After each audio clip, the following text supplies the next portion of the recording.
Then on, okay. Okay,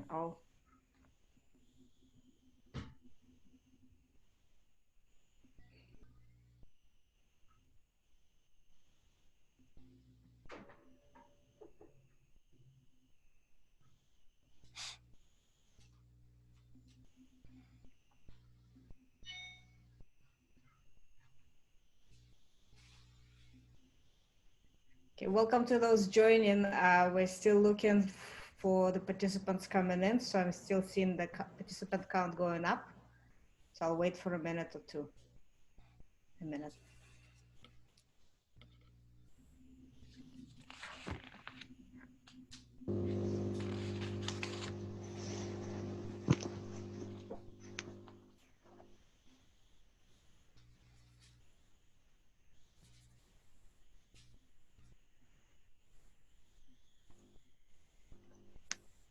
Okay, so it looks like the participant count has stabilized. So welcome everyone to the Microstructure Exchange webinar. My name is Katya Malinova. I'm with the DeGroote School of Business at McMaster University in Canada. We're very happy to have with us Thomas Marta presenting and Michael Goldstein discussing today. We have a couple of announcements before we proceed. So first, we are very happy to announce that now there is an Asia Pacific series organized by our colleagues there. And for more information, please visit Microstructure Exchange website. If you haven't seen that yet, there is a link. There is another announcement, which you may have also seen in the announcement of today's talk.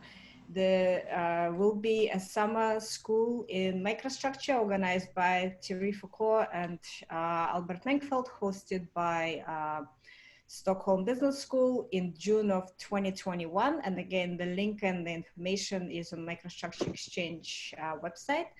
And the final announcement of today is we're slightly changing the rules for today's presentation and for emerging scholar presentations going forward. So following the poll at the last seminar, we're going to introduce 2 breaks for questions and answers, and you're welcome to submit questions and answers through the Q&A.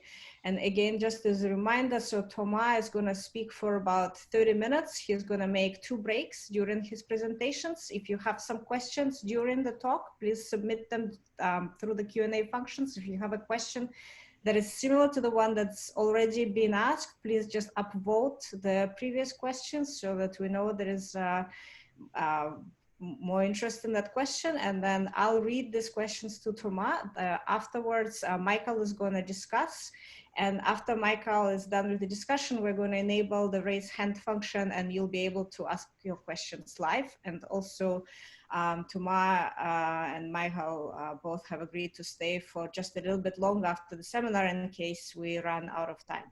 So now, Thomas, the floor is all yours. Thank you very much for joining us, everyone.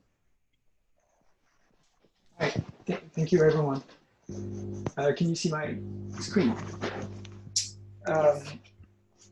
So thank you for having me. Thank you for everyone who took the time to make it happen. So this is my job market paper entitled Fixed Income ETF, Bond Liquidity and Stress Market. So the motivation on this one is fairly easy. We know that it's, I think, the 4th paper on this webinar series on ETF. We know that ETF are stock that track indices, and we know that it's a growing industry. You can see in that chart that the assets under management for ETF has risen from just above 1 trillion in 2009 to 6 trillion at the end of last year. And the second remarkable feature of this chart is the growth of fixed income ETF that you see in green. What's interesting is that that growth came very late in the last decade, and just recently reached the trillion of assets under management. What's interesting about fixed income ETF is the liquidity mismatch that's been discussed here before, that on the one side you have a liquid corporate bond ETF that trades on the stock market with a very tight beta spread and large trading volume. If you think of LQD, the main investment grade ETF, it trades over $2 billion a day. But on the other end, if you look at the corporate bonds, we know that trade over the counter on dealer market using voice, mainly Bloomberg chats. And Maureen O'Hara has shown us that the electronic RFQ is growing, but it's still very marginal. I think the 14% was the highest she found in their study, 14% of electronic trading on the corporate bond market. Moreover, the price feeds that comes from dealer are only indicative. You cannot trade at those prices, and the beta spread are much wider than the stock, obviously. So my research questions are twofold. The first one is what is the effect of this liquid corporate bond ETF on the liquidity of their underlying bonds? There are two possible effects. The first one is that the ETF will increase the liquidity of the underlying bonds because of information efficiency. And you have the idea that the additional arbitrage opportunities, the multiple arbitrager competing for information, all facilitate price discovery and inflation and increase the liquidity of the underlying securities. The opposite effect is an adverse selection effect where the ETF will decrease the bond liquidity because suddenly we have that in the Subramanian model where with the introduction of the basket, all the uninformed traders decide to trade the basket and all the informed traders are left trading the underlying securities. So the dealers on the underlying securities face more adverse selection, so they increase their transaction costs. And Thierry Foucault and co-author in their paper show that actually the arbitrage can be toxic and actually have negative effect on the underlying securities liquidity. And my second question is, does the dominate during periods of market stress? So maybe in normal time we have the effect one dominates, ETF have a positive effect, but maybe during periods of stress, it's actually the adverse selection dominating. So while doing this paper, it's an empirical paper, I investigate these things. I start with panel regression, then I turn to quasi-natural experiment to identify the causal impact of ETF.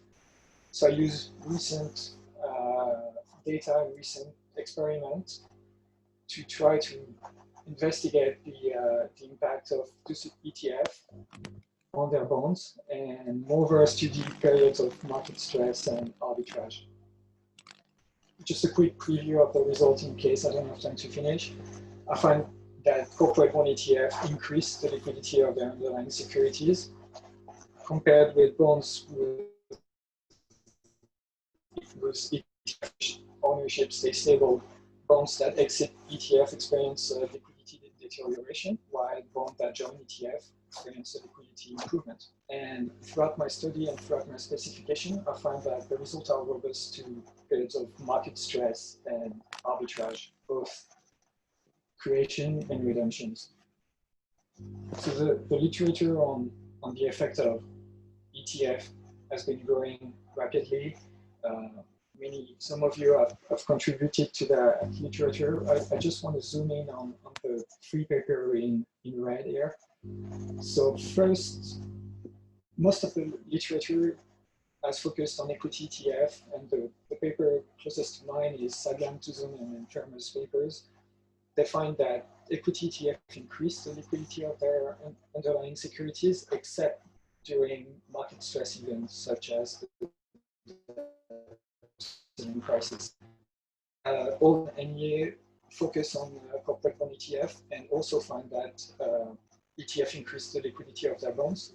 So I differ in 4 important ways. First, I use recent data, and it matters because, as I was showing in the first chart, the asset under management in bond ETF has only been growing in the last couple of years. Moreover, I try to improve the current identification by targeting directly the non-identification issues of self-selection and of self-selection of liquid securities by the ETF and of the index effects versus the ETF effects. Third, I focus on market stress event and arbitrage, and in both cases, I do not find that they interfere with my results. Now is the time to take the first question, if there are any. So at the moment, there are no open questions. So if anybody has a question, please type them into the Q&As. And for now, we could proceed. Just one comment, sorry, on the technical front. It's sometimes, I think the Wi-Fi connection is not very good, but also there was a suggestion that if you have a phone, Thomas, next to you, if you remove it away from you, it might help with the buzzing that some of us have been hearing. Oh, really? Okay. Sorry. And then we can just go on. Thank you. Shall I keep going? Yeah, I think keep going because for now there are no questions. So if any questions appear at the next break, then we'll stop to answer them. Okay.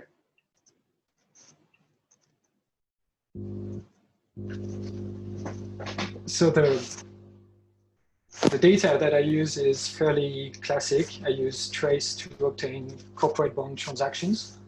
And I use these corporate bond transactions to create proxies of transaction cost. One important note compared to the version that Michael has of the paper and the one that you have is now I've updated the paper with data up to March 2020. So including the recent COVID event. The second important data set that I use is Chris mutual fund holdings. I use it so I can obtain what are the holdings of ETF and of mutual funds. I try to be very extensive, include more transaction costs that I compute from the transaction on the bonds. I'll just show quickly the data, plot the data. So you can see this is Babson Binder and Kumar Venkataram and Maxwell measure delta Q of corporate bond transaction cost over the decade. And you can see the large decrease throughout the last decade of corporate bond transaction cost. And the uptick that you see is the March 2020. Those are in basis points. So basically it went from 0.6% down to 0.25%.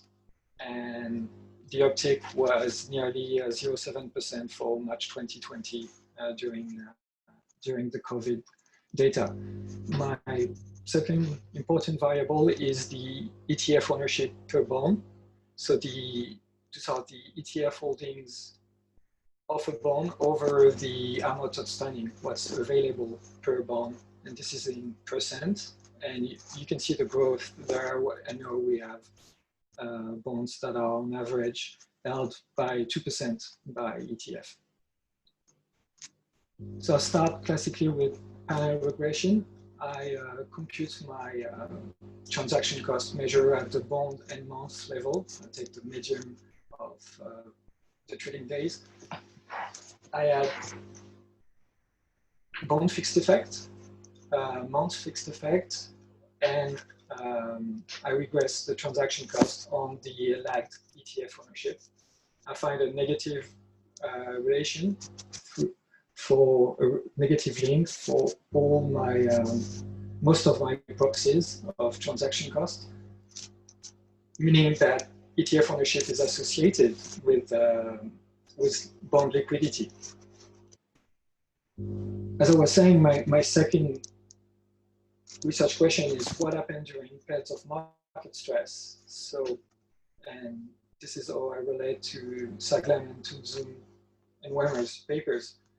So I rerun my panel regression on a subsample with only the market stress periods. So I include the debt ceiling crisis that they use of around July 2011, the taper tantrum, the Trump election, and now the March 2020 data. And what I find is actually a stronger magnitude and still a positive link between ETF ownership and bond liquidity.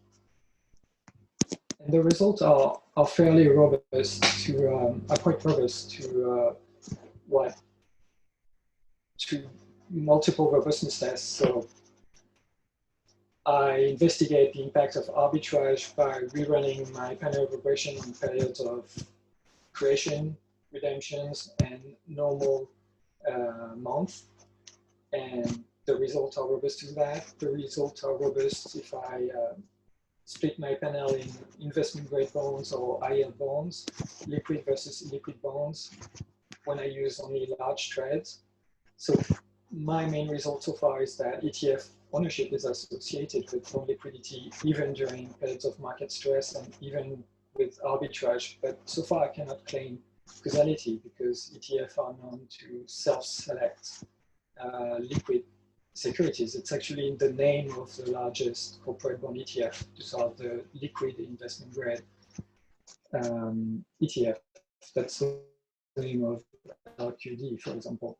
So to attempt to find the causal impact of ETF on their underlying bonds, I turn to quasi-natural experiment. So the first one that I used was identified by Datan and Davidenko. So in 2017, Bloomberg increased the minimum threshold to be part of an investment grade index. So they increased from 250 million to 300 million. As a result, bonds that were in that 250 to 300 million had to leave ETF and indices. So those are my treatment bonds. And my control bonds are bonds just above the threshold that stayed throughout the whole experiment. And then I run a difference and differences regression, classic. And the way that experiment deals with the self-selection is because at the beginning of the experiment, both my treatment bonds and my control bonds are in an ETF. So there's no, and then due to the index change, some bonds, my treatment bonds, exit the ETF. This is the result of my difference and differences. The post treatment dummy is positive and significant for most of my transaction cost measure, meaning that the bonds that left the ETF due to the index threshold increase experience an increase in their transaction cost. I run a placebo test where I advance the date of the announcement, and here the results are not significant and there's no real relationship between my treatment and my and the transaction cost, showing that the event was plausibly exogenous. Importantly, I turn to the daily level and I investigate the impact of redemptions. I interact my difference and difference estimator with fire sale dummy on the days with large ETF redemptions. And the results still hold. My treatment bonds that left the ETF are more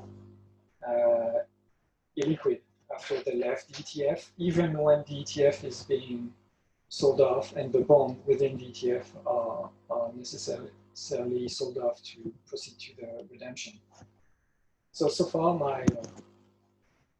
the result of my natural experiment is that bonds that exit ETF experience a liquidity deterioration, and the results support the finding of my panel regression without the potential bias of ETF self-selecting liquid bonds, because both my treatment and my control bonds were in the ETF at the beginning of the experiment. And if you compare with earlier studies where the index or the ETF increased and selected new bonds, those bonds were self-selected by the ETF for their liquidity. So it's very hard to make the case that their increase in liquidity was due to the ETF effect and not to the ETF self-selection. Moreover, I find that even during ETF sell-off, the bonds that stayed in ETF remain more liquid than the bonds that had left the ETF. Maybe I can stop now and take a question if there are. So I don't believe that there are any open questions, at least if there are, then people are holding them to themselves.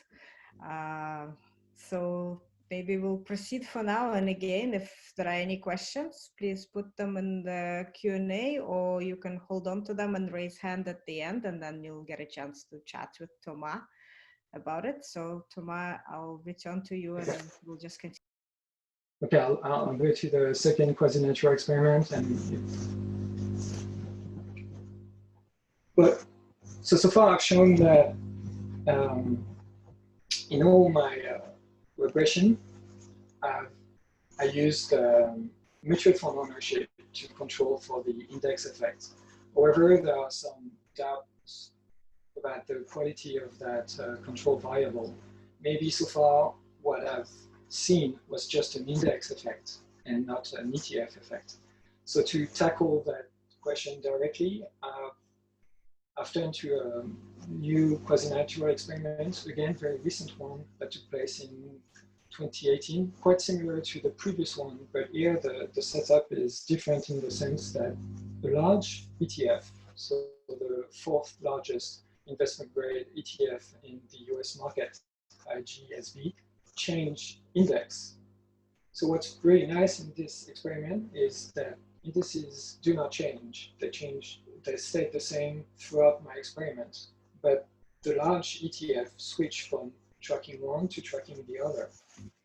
And what's interesting is that between the Bloomberg index with a bond with a time to maturity between 1 and 3 years, and the new index, the ICE Bank of America with a time maturity of bonds with a time to maturity of 1 to 5 years, bonds with a maturity between 3 and 5 years join the ETF after the ETF switch index. So there was a positive shock to the ETF ownership due to the ETF inclusion.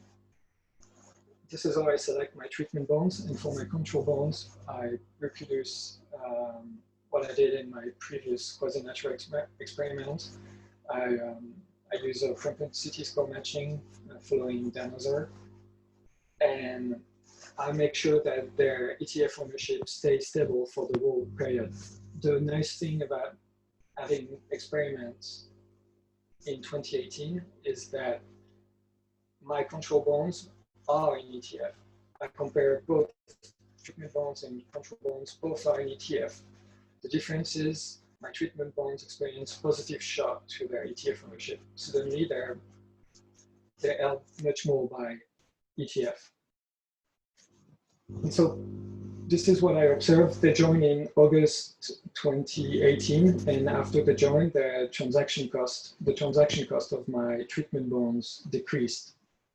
This is the same result in a panel setting, where you can see the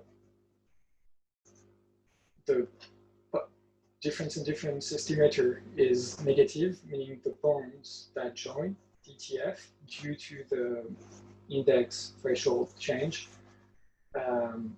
became less illiquid. The transaction cost decreased so that they became more liquid, in other words. So the result really confirmed that the ETF increased the liquidity of their corporate bonds. As I was saying, I'm interested in market stress events and arbitrage. So to investigate that claim, this time I have single ETF, so it's really easy for me to identify the days where the ETF experienced arbitrage, and I measure arbitrage with creation redemptions. On that day, the ETF shares were they created, or were they redeemed, or did nothing happen? And actually on most days, nothing happens to the ETF. So I rerun my difference and differences on both panels of days with ETF arbitrage and days without ETF arbitrage. And I find the same negative relationship between the transaction cost and the post-treatment. So when you join ETF, you become more liquid, your transaction costs decrease, both on the days with ETF arbitrage than on the days without ETF arbitrage. And that's important because the one classic mechanism through which we thought that adverse selection effect will dominate was through the arbitrage with the underlying securities. So in conclusion of that second quasi-natural experiment, I found that bonds that join ETF experience a liquidity improvement. And this identification supports the finding of my previous test without the index effects, because this time indices, they stayed the same. It's only the ETF that switch from replicating one index to the other. And moreover, I show that results are robust to arbitrage and its absence. And we know that arbitrage is linked to buildup volatility, because when there are volatility and stress in the market, that's what put prices out of line and make arbitrage profitable. Maybe I can stop here. I think I saw the question. Yes, actually. So there are two questions. The first, I'll start through them in the order they came in. So the first one was from Marco Rossi, and it came right after the first quasi-natural experiment, but right before my screen delayed displaying it. So it's actually, I think, refers to your first experiment. Its question is, not all bonds that are ineligible are subsequently sold. What if ETFs just get rid of illiquid bonds? So is it, yeah, it's related to the first one. So did they get rid of just the illiquid one? So I investigate that claim that that the portfolio manager actually chose which bond to keep and which bonds not to keep in the internet appendix, because it's true that some portfolio manager, ETF portfolio manager, kept the bonds even though they were no longer in the indices. So in my main specification, which I showed, there are no longer, I don't include them as treatment bonds if they didn't exit ETF entirely. But in the internet appendix, I rerun my experiments by adding all the bonds that should have been excluded, whether they were excluded or not. All the bonds that that are in that threshold, 250 million to 300 million, all the bonds that should have been excluded, I consider them as treatment bonds. So that is to say, illiquid and liquid bonds. And the results are robust to this test as well. I have similar results on that alternative specification of the quasi-natural experiment.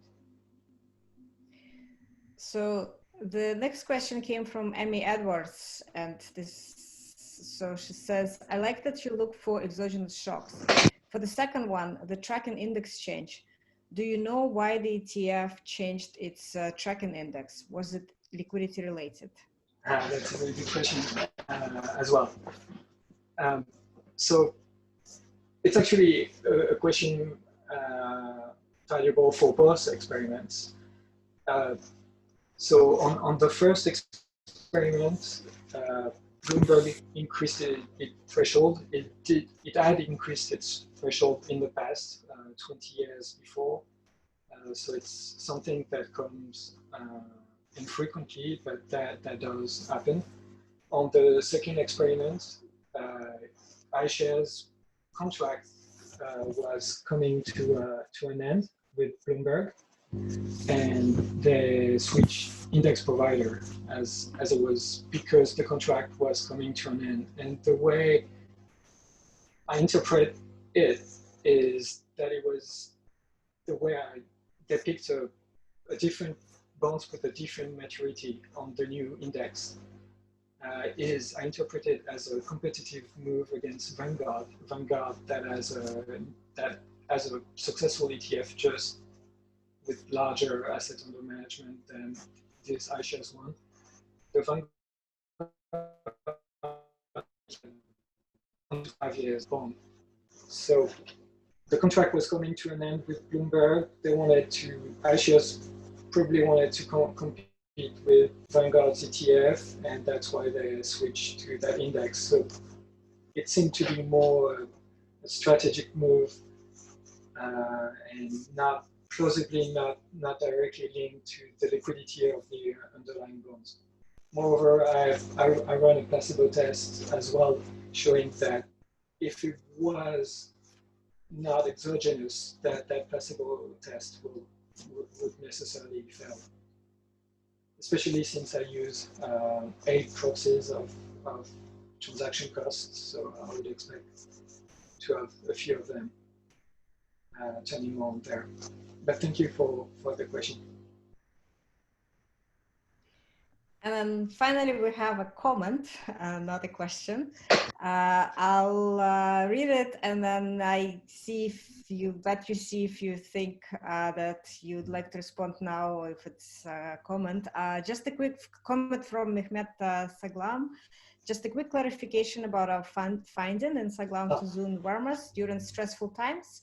We condition on the sign of the trade, and we find that only sell trades are costlier for stocks with high ETF ownership in stressful periods.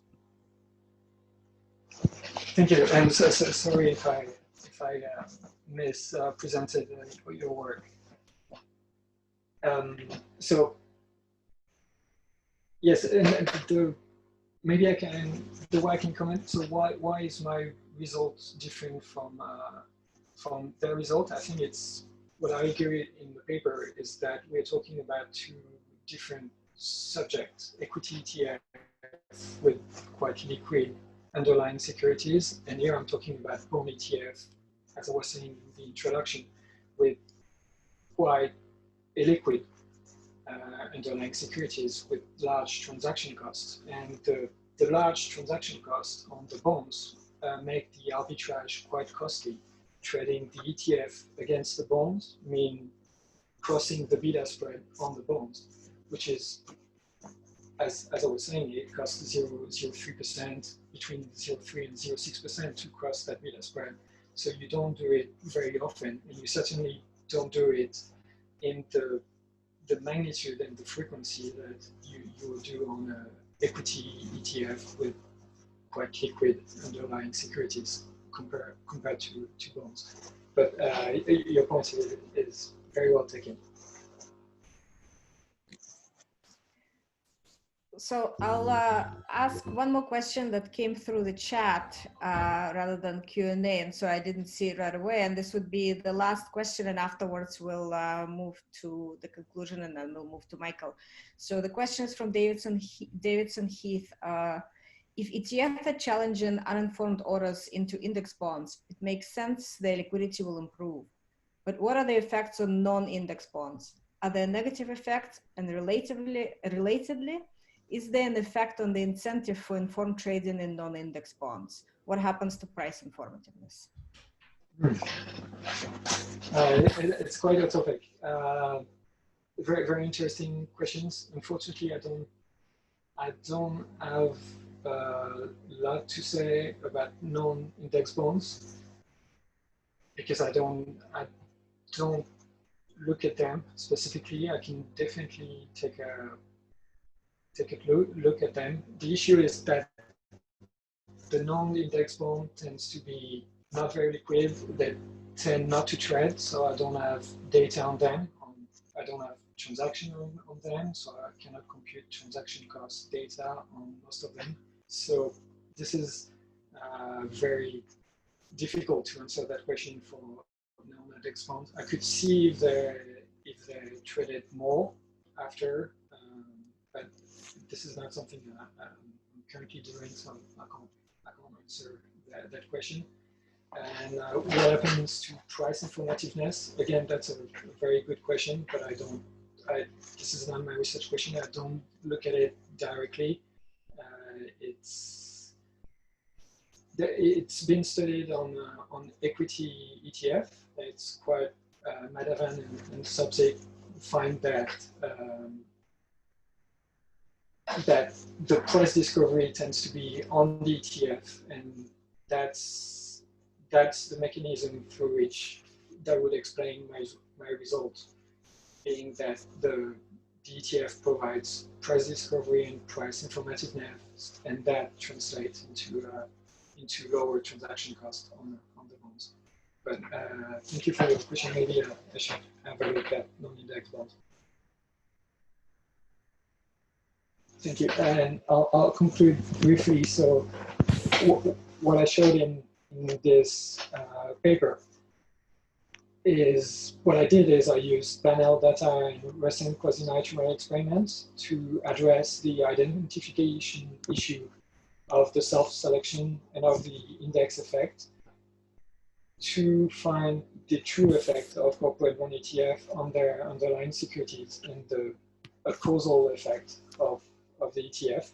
And I find a positive causal relationship between fixed income ETF ownership and the liquidity of the underlying bonds. However, I try to focus on periods of market stress with ETF sell-off, with redemptions, and I've shown that the results seem robust for the corporate bond ETF that I studied, that the positive relationship is still there between ETF and their underlying bonds liquidity, even during periods of market stress, even with ETF sell-off.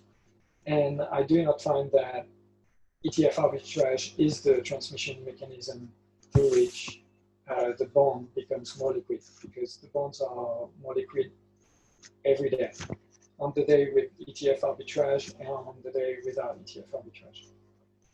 Thank you very much for your question, and I'll let Michael discuss the paper.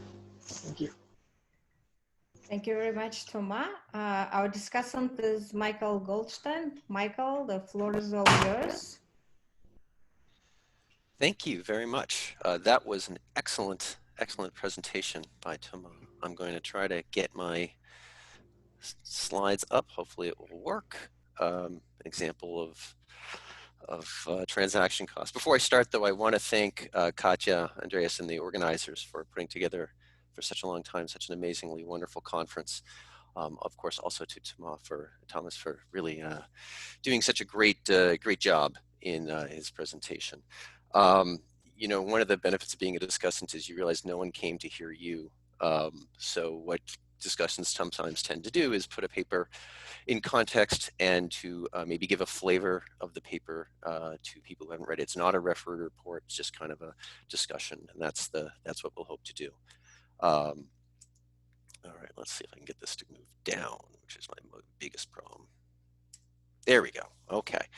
I want to highlight this is actually the third or fourth in a series of papers on bonds for the Microstructure Exchange. We had a variety of excellent ones on ETF liquidity, and then in the past 2 weeks, we've had both corporate bond price reversals, and then this very wonderful paper also by Thomas Ernst on stock-specific price discovery from ETFs. For those of you that attended both of those, and this is the third in that series or the fourth in that series, depending whether you're starting just with the summer portion or not, I want to point out for the people who were here for last week and the week before that there were 2 excellent discussions by my colleague Edie Hotchkiss and Thierry Foucault, and everybody should immediately, Bayesian prior, lower their expectations because this will not nearly live up to those. Okay. For those of you old enough to remember, I periodically have written microstructure in both bonds and in stocks and equities, and so I'd like to highlight and grab some from last week's presentation that the time periods for execution in these two areas are quite different. In fact, last week we were worried about microseconds, and this week we are not worried about microseconds. The bonds are not like equities. Bonds are very illiquid. Last week, 2 weeks ago, I think we did see um, something that pointed out like look, this is going to trade, and then the next day something else is going to happen. There's about a median of 3.1 trades per month in bonds, so more than half the months have no trades at all, it turns out. And very active bonds, even if you take very active bonds, they trade not an awful lot, about 12 trades a month, which causes in research the focus mostly on liquid bonds. Generally, there's no two pre-trade double-sided firm hittable quotes as there are in equities. So again, that actually makes the calculations of traditional liquidity measures such as the effective spread, which I've used a lot and help create, difficult. And so that just as a reminder, sometimes the traditional equity measures, techniques, and intuition might not be appropriate for corporate bond liquidity studies. And in fact, even when we try to use corporate bond liquidity studies, we run into this problem of finding days with multiple trades, say for the Amahud measure, the imputed round trip cost measure, which kind of require multiple trades per day, which we just saw is relatively unlikely. Other ones, the Korn-Schultz measure and the roll measure, and even the bid-ask measure, you might argue, also kind of came out of the equity world. And while they're used in this paper and used in other papers, and people use them in bonds, I just again want to highlight, their origins come from a very different world where there's thousands of trades and pre-trade, liquidity and a lot of assumptions. Particularly if you think about the roll measure, the idea that you're bouncing from bid to ask is maybe true in the equity world. I'm not totally sure that that's true in the bond world. Then just a quick note about the Amahud measure. It implicitly assumes volume made price move, not that information changed quotes. For illiquid bonds, that's less likely to be true, just because there's a long time between transactions, and so it very well could be from came in. I might want to slightly argue that corporate bonds are priced somewhat like a derivative in the sense that they're priced off of other things, especially if you're illiquid, priced off of treasuries, priced off of each other. There's matrix pricing. And so the danger, again, with an Amahud measure or other measures is, particularly Amahud measure, is there might not have been a lot of trading, but there was movement in other bonds, and that caused the change in the returns that we see. And so, just remember, it's imagine this was a stock and equity thing, but you only saw the S&P 500, SPY, for example, trade twice a day. Meanwhile, the S&P 500 futures are trading, in microseconds. We would misinterpret the Amahud measure as something moving on very little volume when it really was just tied to the S&P 500 futures. And then a little bit about bonds. Generally, if you want to trade more in equities, you get higher spreads and things. But just to remember, actually, the spreads are smaller, at least per bond, not in absolute dollar value. When you trade larger amounts, so that actually a small retail buy will have a lower price than a large buy, and you might measure that incorrectly. It's just the difference in the magnitude. If you just had a small buy by retail trade and then a large buy later in the day, you might measure that incorrectly as a big price change, when in fact it's really just no price change, but just the difference in the nature of the spreads. And especially because it was a small buy initially, you might interpret that as low volume. So we can do this vice versa. It doesn't matter either way. So this paper, getting to this paper links. I just want to say, first off, the results are believable. Like one of the nice things when you read a paper is at the end, do you think it's correct? Yes, I think it's basically correct. There are many liquidity variables considered. There's a beautiful quasi-natural experiments in both directions. I really like the placebo effects test. That part I don't think you spoke about in the presentation, but it's very useful, and it's a very important area. You've seen this graph. This graph kind of explains a lot of the nature of the test, which is something happened, the controls didn't really move, the treatments moved. This is in the quasi-pair number 2. I wasn't sure, Thomas, you were going to show it, so I wanted to make sure people saw it because they thought it was great. All right, there's some conceptual issues. I think was alluded to in one of the questions about uninformed trading, and couldn't it be possible? And if you think about if there was informed trading only with knowledge of some of the bonds, but you're trading a basket, that might cause actually technically uninformed flow in the other bonds as part of that basket as the whole basket's traded, which could create some noise trading. And so that might make spreads decrease. It's just something to think about in the writing area. The limit arbitrage, there's a comment about it being due to big spreads, and I agree in absolute dollars. I didn't know, and maybe just as an order of magnitude, you could give me a feel for whether the magnitude and spreads are between the SP equities and futures. Futures have very low spreads. Whether that's the same order of magnitude we're talking about, that might be helpful. But clearly the trade frequency is much different. I would argue that's the real problem for arbitrage, which is you don't even know if you can get the trade, which is not a worry in an SP 500 stock, generally speaking. And then a nice aspect about this paper, it talks about mutual funds. Of course, they have daily inflows and outflows that affect liquidity as well. So that's a nice aspect of this paper. A little now for the flavor for other readers. It is similar in structure to Dan Hauser, the JFE paper, which also looks at corporate bonds and looks at two novel quasi-natural experiments like this paper does, but does not necessarily test the liquidity control variable, and finds certain results that are not, I don't believe, are quite the same as in this paper. And actually, I think that should be highlighted more in the paper. It was not as clear. To highlight this, though, a little bit more, the equation ones both seem awfully similar to me with just the opposite sides. You might actually make that point. It implies, though, I mean, look, regressions, we always have to remember, are a correlation, not causality. But it does bring up the interesting question, technically something called the independent variable and something called the dependent variable. And what I would say is the literature is not convinced which one is which right now if you look at these two papers. And that's worth talking about in the paper, I think, a little bit more, and to give people a feel for how this paper might fit in with Dan Hauser.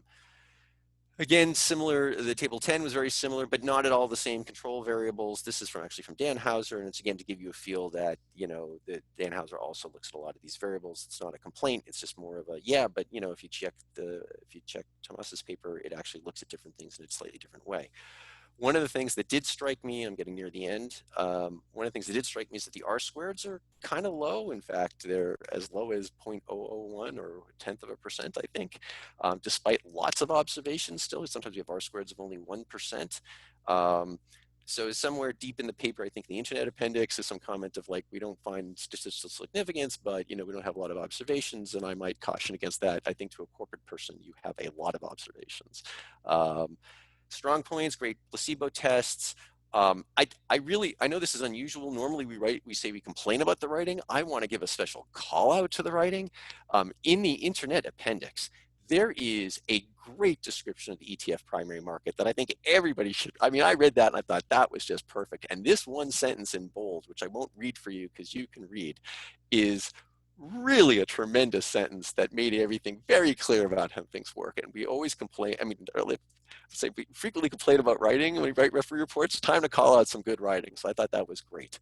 Kind of closing up, some statistical suggestions, which wouldn't mean to anything except for to you, is probably you have a couple times you segment things out. I really like the segmenting out, but you might get more power if you kind of throw them all into one and dummied the high and the low ends. Some of the tables where you're doing kind of an overview would be helpful if you threw in some differences tests. I would argue strongly that trading during birth and death of bonds are different. Birth, we've shown really has unusually high trading. And honestly, if a bond's about to mature in 2-3 months, why bother trading it to begin with? So you might avoid those in your tests. The propensity score, this is just an intellectually question that used propensity score, though you required the Fama French 12 sector to be absolutely the same. And that got me thinking like, oh, I'm not sure I think of all those things that are in the propensity score as equally weighted as importance. So I might, maturity bucket and rating bucket things too and say they've got to at least be within those. I really didn't know, I know that actual ETFs don't hold every single bond that's in the indice, but we could talk a little bit more about that, be helpful. I will say that I didn't view the natural experiment number 2 as having overwhelmingly strong results, especially if we pop up the numbers, you can kind of see that, but that's okay. But just to kind of caution there, that was not nearly it wasn't that strong, and we should be careful. I'm always concerned about rating numbers. The people who've dealt with me know this, that, things aren't really linear. It's not really true. It's a step up in that it's equal across all ratings, and regressions and principal components will tend to treat it more like it's linear. So maybe bucketing, that's a place that bucketing I think might be very helpful, especially in high yield and investment grade. And then generally comparing and contrasting results with Danhauser's, which I think are different, would actually be a really nice contribution. So in summary, and I promised I would stay within time, which is unusual for me because I normally don't stay within time. It's very believable results, follows very closely, has extremely low R squares with beautiful placebo tests. And just for those that you might read it, it is beautifully written, but long. The internet appendix is longer than the actual paper itself at 48 pages, but I thought it was an important aspect and to read. And so just for those of you that are going to download it and read it, just be aware the internet appendix has a lot of stuff in it, and there's a lot of tables in this paper. So thank you very much. That was excellent. Thank you very much, Michael. Oh, you just stopped sharing. There was a request for you whether you could show again the great sentence from the appendix. Absolutely. And the Sorry, question can you still was hear? upvoted. Yes, we can still hear you. Okay, I apologize. You know, no one's ever said I'm pithy, so I didn't want to. I didn't want to abuse my time too much, but I really like this sentence about the ETF. So what it is, the first bullet point, then goes the second in the internet appendix. It reads the ETF primary market resolves two opposed objectives, and then it says it assures that the ETF is priced fairly with regard to the underlying securities. Actually, I can't see all of it because the pictures of you guys are in the way. Hang on. During the trading day, while being an open-ended fund that lets in and lets go investors that decide to do so. It was a great description of how an ETF is kind of like being an open-ended fund and not being an open-ended fund, in the sense that, as the next sentence said, thus the fund number of shares can evolve daily according to supply and demand. What I really also picked up from that, look, it's time to tell people when they did a great job, and I want to say, like, I really got from that, you know, look, there's trading during the day, but like an open-ended fund, the total number, that's kind of when the resumptions happen. Basically, at the end of the day, it's basically once a day that the total number of fund shares seem to change, and it has somehow bridged. It's like an open, it's closer to being an open-ended fund that way than I had previously thought. I really, sorry to go on, I really liked, look, everyone could tell, I really liked that section of the internet appendix, and I think people should read it and cite it. Okay, thank you very much again. Really appreciate your comments, and I'm sure so does Thomas. Now, we're following the NBR rules, so you can't respond to Michael directly. Of course, you're welcome to respond to him later, or if somebody asks his comment as a question. And that said, we're moving on to questions, and the first question is from Tukan, and I apologize, I'm probably mispronouncing your name horribly. Can you guys hear me? Yes. Okay, great. So thanks so much. So this is a great topic and great paper, Thomas. So in addressing this question, I think there are several layers of difficulty. So one of them, I think you are doing a pretty good job in terms of trying to find the good identification. But if you go into the bond ETF, space, actually for all ETFs, like, if you are trying to figure out the channels of liquidity improvement, then it gets even harder because, trying to identify the right arbitrage activity, because like the primary market activity may not be completely the only arbitrage. A lot of the traders actually do it during the day or within a couple of days, and then they offset their position without going to the primary market. And actually, if you go into, this is true for all the ETFs. If you go into the bond ETFs, actually there's another layer of difficulty, which is the differences between creation, redemption, and holding baskets. So if you look at those baskets differently, differences in those baskets, you will see that creation and redemption baskets are actually the most liquid bonds that ETFs actually own. But the holdings basket actually is much bigger, and it includes like already illiquid baskets. So like, when you look at the arbitrage mechanism, I guess, you are already conditioning couple of times whether they are already liquid or not. Thank you for the question. Full disclosure, I was an ETF market maker on the bond before I did my PhD at Dauphine. So I did the arbitrage and I did trade this creation redemption basket for 3 years. And I would agree that it would be interesting to, I don't have the data, the daily data on those baskets every day, but my experience is they tend to be so the bond ETF, if you think of the large one as nearly 2,000 bonds or at least 1,000 bonds, and the basket will have 50 to 100 bonds within it. And it's true that there'll be, for the most part, liquid securities in it, but there'll be a couple of illiquid securities within the basket. And it's actually a matter if you can find those illiquid bonds that will really make the creation or the redemption cheaper or interesting. So it's a tricky question. And if you think about identification, then what bonds can you compare those bonds in baskets with? Can you compare those bonds with? Because you need to find an illiquid bonds that trades that day. It's quite difficult, as you said, as identification. But thank you for your question. Thank you. So I should mention that the raise hand function is enabled. So if you'd like to ask a question live, please raise your hand so that I may enable you to speak. In the meantime, the next question is also, there was a question from Q&A from Kui Liu. Again, I'm sorry, I'm mispronouncing your name. Go ahead. Yeah, can you hear me? Yes.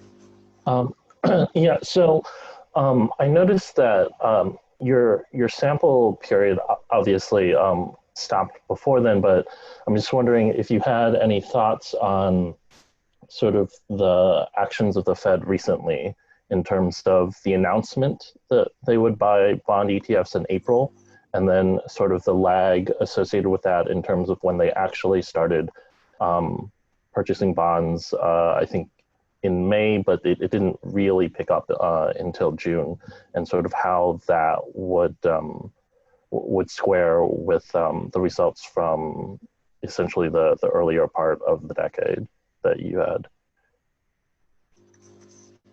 So you're right. It's a very interesting development. What happened with the Fed buying those corporate bonds that I'm studying in this paper. So my understanding is that the Fed announced in March, I think the 20th or the 23rd of March, that they will buy ETF.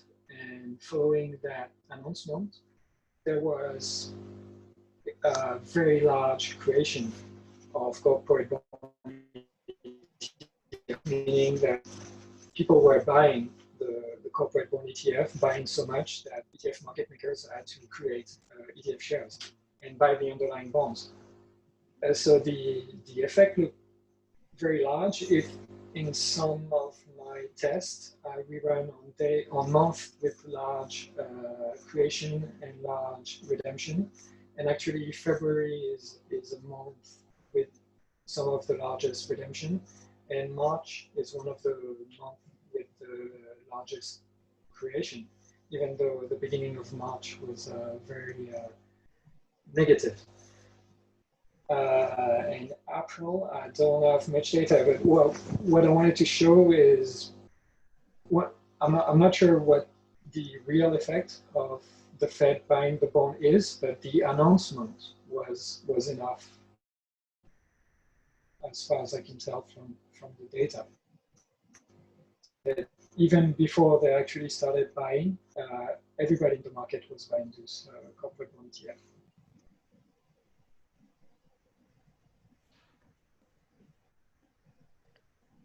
Okay, so thank you very much. Well, so the time is noon. So at this point, the formal part of the seminar is over. So I just want to thank everyone for attending. and we'll hope to see you next week again. And Tova and Michael, I have agreed to stay for a few minutes longer. So if you still have questions, please use the raise hand function so that I may enable you to speak. See you all next week. Or if you have questions for Michael. I don't see any raise hand functions, but we'll just hang here as people are logging out. And informally, you probably can respond to Michael now that the formal part of the seminar is over, if you wanted to respond to Michael. Gotcha, that's very dangerous. I know. Thank you. I shouldn't. Maybe I should wait until the count goes to zero, yes. Should I? Thomas responding to me is fine. I thought you were opening up the whole world to just respond to me on anything. I was thinking, like, uh-oh. That'll be a free for all. No. Okay, so I don't see any more raised hands, so I think that there is still a question in Q&A that did not come. Oh, no, that's just a thank you to you. So I'll see you next week, hopefully. Thanks